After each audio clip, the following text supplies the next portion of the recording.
ဒီကနေ့ဖရားရဲ့စိတ်ကိုတည်ရသူဒီထဲမှာမတရားရှိတယ်ပြီးတဲ့ကမ္ဘာတော့ထောင်ကပြားနဲ့အဘယ်သူဒီတိုင်ပင်ပဲသူ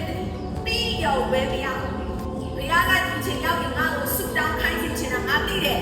ဒီချိန်ရောက်ရင်ငါ့ကိုချီးမွမ်းစေချင်တာငါသိတယ်ငါချီးမွမ်းချင်တာငါအခုဒီအလောကမပြီးတဲ့ဒါပေမဲ့ငါရဲ့စိတ်နှလုံးသားထဲမှာငါချီးမွမ်းချင်နေပြီသိတယ်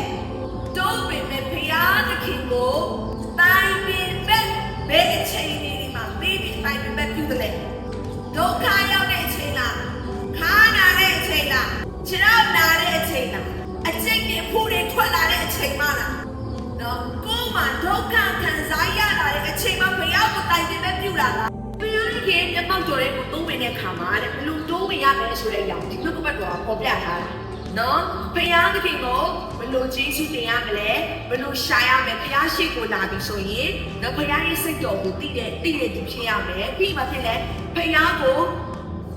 နော်တိုင်ပင်တဲ့ပြုတဲ့သူဖြစ်ရမယ်ဘုရားကျေးဇူးတင်တဲ့သူကျေးဇူးဆက်တဲ့သူဖြစ်ရမယ်ဆိုတဲ့အရာပြောပြတယ်တို့ပင်မဲ့အဲ့ဒီမှာအဓိကသွားချင်တဲ့အရာကပါလို့ဆိုဘုရားသခင်ရဲ့မျက်မှောက်တော်တွေကိုလာပြီးဆိုလို့ရှိရင်နော်အခုကျွန်တော်တို့ဓမ္မတိကာလမှာအသားစီးမရှိတိုးဝင်ခွင့်ရတာမှန်ပေမဲ့လို့ဘုရားသခင်ကနှလုံးသားကိုလည်းတစ်ဖက်မှာချိန်ထိုးတဲ့ဘုရားဖြစ်တဲ့အတွက်ကြောင့်မို့အဲ့ဒီနှလုံးသားကိုစစ်ဆေးလာပြီဆိုတော့ကျမတို့ယူဆောင်လာတဲ့အရာ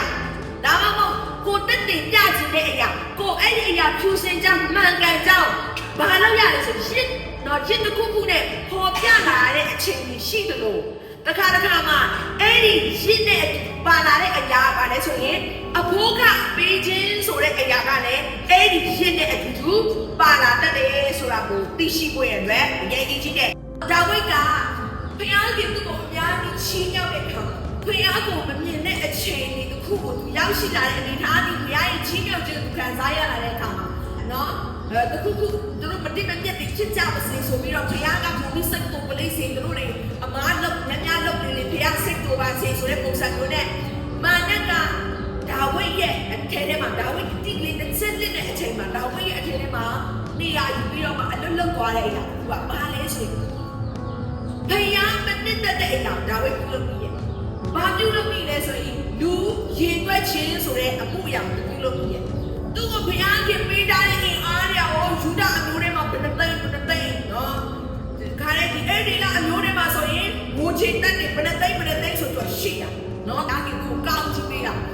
အဲ့ဒါကိုသူကတော့ဘာဖြစ်လဲဆိုရင်မမဒါရှိတယ်ကွာဆိုတဲ့အရာကိုထုတ်ထွားခြင်းတဲ့အခါမှာဘာလို့လဲရေတွက်တယ်ဘလောက်တောင်သူရေတွက်ပလိုက်တာလဲဆိုရင်6လနဲ့ရက်20တောင်ကြာသွားတဲ့အထိကြည့်လိုက်တော့သူအင်အားတော့များတယ်6လနဲ့ရက်20တောင်မှရေတွက်ရရင်ကြီးနဲ့အားလုံးကိုရေပူတီကိုဗါအာယွန်နိုင်ကောက်နေတဲ့နားလေးရောက်လာရောဘုရားကချစ်ချင်းသူရဲ့တန်အပြစ်ပေးတန်ခတ်တဲ့လက်တော်ကိုဘာလို့လဲရှင်းနှံလိုက်ပြီးတော့မှနောင်တရတယ်ဒါဝိဒ်ကိုဘာဖြစ်လဲအပြစ်ပေးခြင်းအရာပေါ့ဘုရားတကယ်ကဘာလုပ်တယ်လဲနောင်တရတယ်တဲ့နော်အဲ့ဒါလို့ဘုရားရဲ့ဂရုဏာတော်ကိုဒါဝိဒ်ကမြင်တွေ့ရတဲ့အခါမှာသူကရှင်းပြဖြစ်လျက်နဲ့အဖိုးကပေးစရာမလိုပဲဘုရားမျက်မှောက်တော်တွေကိုသူတိုးဝင်လို့ရတဲ့အခြေအနေတစ်ခုကိုသူရောက်ရှိခဲ့ပြီမဲ့လို့အဲ့ဒီအခွင့်အရေးပေါ်မှာသူဟာမရက်တယ်ဘာဖြစ်လို့လဲဆိုဘုရားခင်ကသူ့ကိုနှလုံးသားကိုစစ်ဆေးရဆိုသူသိလားပထမတစ်ချိန်6လနဲ့ရက်20တော့မှသူဆောင်လေးပွဲခြေခဲ့ပြီးနော်အရာတော့ကိုရွေးရမယ့်အခါမှာလေဘုရားရဲ့နှလုံးသားကိုဒါဝိဒ်သိလားမသိဘူးလားထာဝရဘုရားရဲ့စိတ်တော်ကိုသိလားမသိဘူးလားသိပြီနော်ဘုရားကြီးကိုဘလို့အတိုင်းပြင်မဲ့ပြုတ်ရမယ်ဆိုတာဒါဝိဒ်သိလားမသိဘူးလားသိတယ်ဘုရားကြီးကိုဘလို့ကျေးဇူးဆက်ရမယ်ဆိုတာဒါဝိဒ်သိလားမသိဘူးလားသိတယ်အဲ့တော့ဒါဝိဒ်ဘာလုပ်လဲတခါနဲ့အဖိုးကနော်ငွေအကျပ်50ပေးပြီးတော့မှတဲ့အဲ့ဒီရစ်ကူဆော်ရမယ်ကွာရစ်ကောင်နော်ပြီးတဲ့အခါမှာအရှိုးရသစားပလာတွေကိုဘာလုပ်လဲသူ့အခန်းကြီးနဲ့သူဝယ်ပြီးတော့ကောက်တဲ့ကလေးတွေကိုလည်းဝယ်ပြီးတော့မှသူကဘာဖြစ်လဲဖယားခင်ကိုချီးမွမ်းပြီးတော့မှကိုးကွယ်ပြီးတော့ဘုရားကိုပူဇော်တယ်တဲ့ဆိုတော့ဒါဝိဒ်ကဖယားမျက်မှောက်တော်လေးကိုလာတဲ့အခါမှာဒါကကျမတို့တင်းတဲ့ဓမ္မဟောင်းနဲ့မဆိုင်ဘူးနော်ပြောပြချင်တာဘိုးခပေးရတယ်ပြီးတော့မှလာရတဲ့အရာနဲ့ဘိုးခ ပေးစရာမလိုဘဲနဲ့တိုးဝင်ရတဲ့အရာနှစ်ခုကိုပြောပြနေတာဖြစ်တယ်အဖိုးကပေးစရာလိုတဲ့သူတို့ရှိတယ်နော်အဲ့မှာကလည်းရှမာရိမျိုးသမီးတရားပဲဖြစ်တယ်ဆိုတော့ရှမာရိမျိုးသမီးကြတော့နော်အချိန်6နာရီပေါ့နော်မနေ့လည်းဖြစ်ဖြစ်ပဲညလည်းဖြစ်ဖြစ်ပဲအချိန်တစ်ခုခုပေါ့သူတို့ရေခက်နေကြသူတို့တိုင်းပြည်မှာသူတို့မြို့ရွာမှာရေခက်တဲ့အချိန်တိုင်းတစ်ခုဆိုတာလည်းဖြစ်ကောင်းဖြစ်နိုင်တာပဲသူများမခက်ချင်တဲ့မရှိတဲ့အချိန်ဒီလာခတ်တာလည်းဖြစ်ကောင်းဖြစ်နိုင်တာပဲဆိုတော့အဲ့လိုအချိန်တိုင်းမှာတဲ့ယေရှုကသူရေခတ်နေကြဆိုတာလေကြိုသိနေမှာပဲဟုတ်တယ်မဟုတ်ဘူးလားဘာကြောင့်လဲဆိုတော့အရာခတ်သိမ်းကိုသိနိုင်တော့ဘုရားရှင်ဖြစ်တယ်လေနော်ပြီးတဲ့အခါမှာဘုရားကိုယ်တိုင်သူ့ရှိကိုမကြွလာဘူးလားကြွလာတယ်ကြွလာပြီးတော့အဲ့ဒီမျိုးသမီးကိုဘုရားခင်ကပါလာပြောတယ်လေဘုရားသခင်ကိုနော်ဘုရားရဲ့မျက်မှောက်တော်ကိုဘယ်လိုရှောင်ပေးရမလဲနော်ဘုရားသခင်ကိုဘယ်လိုစကားပြောရမလဲဘုရားခင်ကိုဘယ်လိုတွေ့မြင်စေနိုင်တယ်လဲဘုရားရဲ့မျက်မှောက်တော်ထဲမှာဘယ်လိုသွားရင်ဘုရားကိုဘယ်လိုတိုက်ရိုက်တွေ့စေနိုင်တဲ့အတ္တမျိုးဖြစ်မလဲဆိုတဲ့အရာကိုအဲ့ဒီရှမာရိမျိုးသမီးကိုယေရှုကိုယ်တိုင်ကဝင်ငါပြီးတော့မှနော်လမ်းဖွင့်ပေးတယ်ဟာလေလုယာ38အကယ်42ထဲမှာဘေသနိရွာသူဖြစ်တယ်မာရိနဲ့မာသာဆိုတဲ့နေရာအားလုံးကြားဘူးမှာပဲနော်မာရိနဲ့မာသာမာရိရဲ့ဆိုင်ကိုပြောနေတာမဟုတ်ဘူးနော်မာသာရဲ့ဆိုင်ကိုပြောနေတယ်မဟုတ်ဘူးဒီမှာဘေသနိရွာနဲ့ကနော်မာရိမာသာအကြောင်းပြောနေတာအဲ့ဒီတော့ခဏနေမာရိရဲ့ဆိုင်ရောက်မှဆိုလို့နော်ရွာရဲ့ဆိုင်ကိုဒီရနေကြမှာဆိုလို့နော်တကားလေးပြောတာဖြစ်တယ်ဆိုတဲ့ကတော့ကမာရိနဲ့မာသာကတဲ့ဘုရားခင်ပြမောက်တော်တဲ့ကိုလာတဲ့ခါမှာမာရိကမာသာကဘာလုပ်ရတဲ့သူလဲဆိုမာရိရဲ့အမဖြစ်သူမာသာကလှုပ်ကြွေးခြင်းအမှုကိုဆောင်ရွက်ရတဲ့သူဖြစ်တယ်။ဘာလို့တဲ့အမှုကိုလဲလှုပ်ကြွေးခြင်းအမှုကိုဆောင်ရွက်ရတဲ့သူပြန်လိုက်ပြောပါဦး။လှုပ်ကြွေးခြင်းအမှုကိုဆောင်ရွက်ရတဲ့သူဆိုတဲ့အခါမှာအဲ့ဒီနေရာမှာဒီလို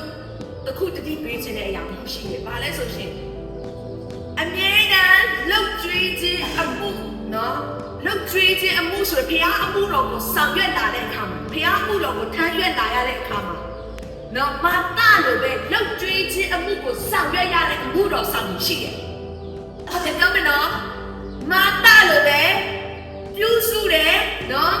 ဘာဖြစ်လဲလှုပ်ကြွေးခြင်းပြုစုခြင်းဆိုတဲ့အရာနဲ့ဖြတ်တန်းရတဲ့အမှုတော်ဆောင်ရှိတယ်။အဲ့တော့မာတာကိုယေရှုကပြောလဲဆိုမင်းကတဲ့နော်စိုးရင်ချင်းဆိုတဲ့အရာမင်းကိုနောက်ဆက်တယ်တဲ့နော်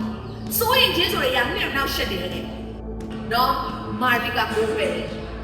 မာတာကတော့ဘာဖြစ်လဲဖခင်ရဲ့စိတ်တဘောတော့သူမတိပါဘူးတို့ပေမဲ့ဖခင်ရဲ့လူတွေကိုဘယ်လိုပြီးစုရလဲဆိုတဲ့အရာတွေကိုသူနားနဲ့ပြီးတော့လှုပ်ဆောင်တယ်အရာနဲ့ဖခင်မျက်မှောက်ကိုတိုးဝင်ဒီကလေးကျမတို့လည်းဖခင်ရဲ့မျက်မှောက်တော်တွေကိုတိုးဝင်လာတဲ့အခါ